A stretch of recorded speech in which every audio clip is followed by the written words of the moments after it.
Hey there, welcome to LSAT Demon Daily. I'm Nathan Fox, that's Ben Olson. We're the founders of LSATdemon.com and our weekly podcast, Thinking LSAT. We have another email here from Anonymous.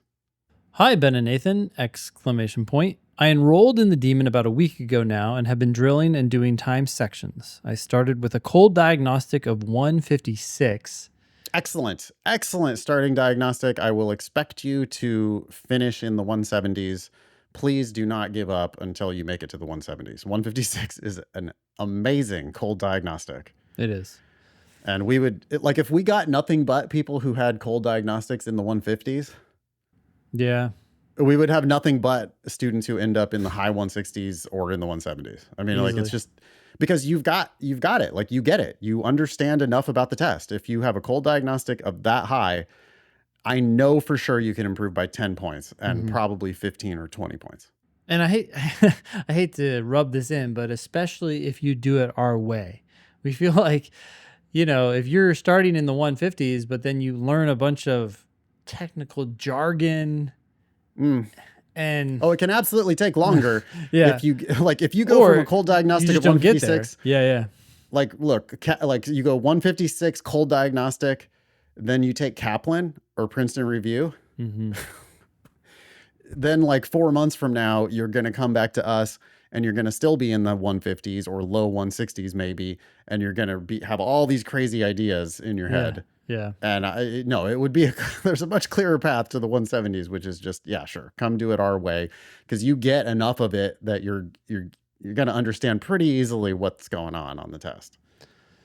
Yeah, so Anonymous continues, I do pretty well on reading comprehension, but I struggle with logical reasoning because I lose focus near the end. Okay.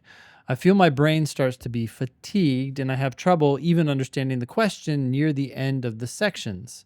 And even though I'm still new to the test, I wanted your input on what I should be doing each week to study to improve my logical reasoning. I am an undergraduate senior, but I usually have at least a couple hours a day I can fit in to study. Whoa, was that one full sentence? Comma splices. That's what that's called. Yeah. That was 1, 2, 3, 4, 5, 6. That was at least 6 sentences, I think, that could have been, that was all wrapped into one with just comma splicing. Yeah. Slow down. Take a deep breath. Calm down a little bit. Don't worry about understanding the questions near the end of the section. You might be trying to just do too much every time. Oh, for sure. Yeah, you just have to do the next question. For sure. Yeah. You got 156 the hard way. You did too many questions. You're doing too many questions. You're losing focus near the end, and you're having brain fatigue, and you're having trouble understanding the questions because you're doing too many questions too quickly.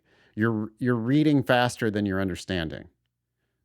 So, yeah, by the way, the questions do get harder at the end of the section. So you're rushing to finish.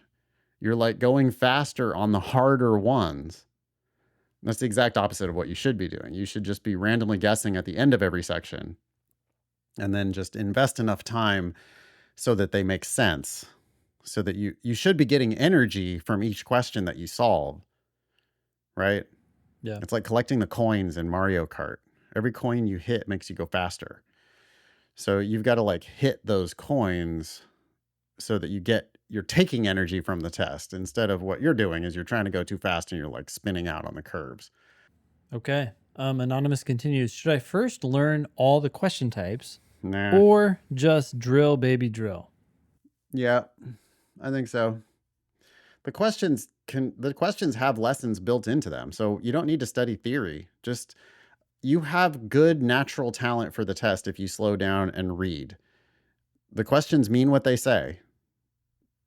They say what they mean if you just unpack it. You just got to read it and understand what you're actually being asked. Yes, the questions do fit into these question types, but you don't need question type knowledge if you can just read and understand what they're asking you, which the diagnostic of 156 strongly suggests. So, sure, you'll get into the weeds. You'll miss some questions when you're drilling and you'll realize, oh, okay, it's because they were asking me something slightly different than I thought they were asking me. And you'll learn whatever you need to learn about question types at that point. but you just don't need to start with theory. That's what other LSAT prep gets wrong. And it's one of the reasons why we have better results, because we just don't focus on that theoretical, heavy handed shit. Instead, we focus on reading and understanding the questions. Yeah, exactly. Anonymous continues, I am currently signed up for the June LSAT, but I'm open to moving it if I'm not seeing the right practice test scores by around then. Sure, great, perfect. Yeah, don't put all your eggs in the June basket. Even if you are going to take the June test, you should plan on taking July and August and or September, October, November, right? When you sit for your first official, you should plan on sitting for all 5 officials if necessary. Mm-hmm. Hopefully not, but back up to your backup to your backup. And that means then that, yeah, if your PTs aren't where they need to be by the time the June registration deadline rolls around, you can just reschedule it to a future administration, no problem. But do you see any reason why Anonymous shouldn't be ready for June? No, but if you're not in the 170s, push it back. Yeah. I also would like to negotiate against myself here. Hmm. You said that you've got a couple hours a day that you can fit in to study. I'd prefer 1 hour a day. Hmm. Like don't squeeze in the maximum. Mm-hmm. Instead, like solidly, enthusiastically give me one real one.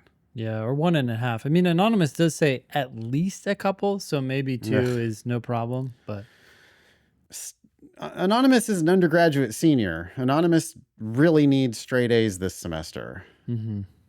Presumably, Anonymous also has a whole social life. You got to sleep. You got to work on your fitness. You got to work on your nutrition. You got to work on your social engagement, your whatever. And you got to get straight A's Mm-hmm. while also studying for the LSAT. I almost want to put a cap and say, like, nah, no more than 90 minutes a day. Yeah. Like one high quality hour. And if you're really feeling it and you want to go a little bit longer, okay, great. But if you like, I just know you're going to be making a ton of progress in one high quality focused hour. Yeah.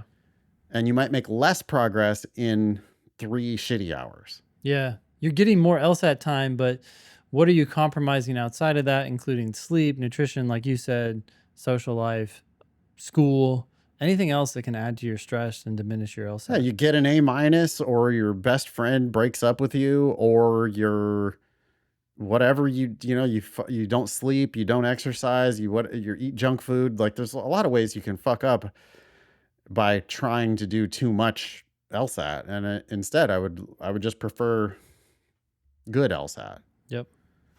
Yeah. For working people, I always say, give me your best hour of the day. Mm-hmm. I can't say that to a student because you need to give your studies your best time. Mm-hmm. But I would like your second best hour of the day. To be LSAT.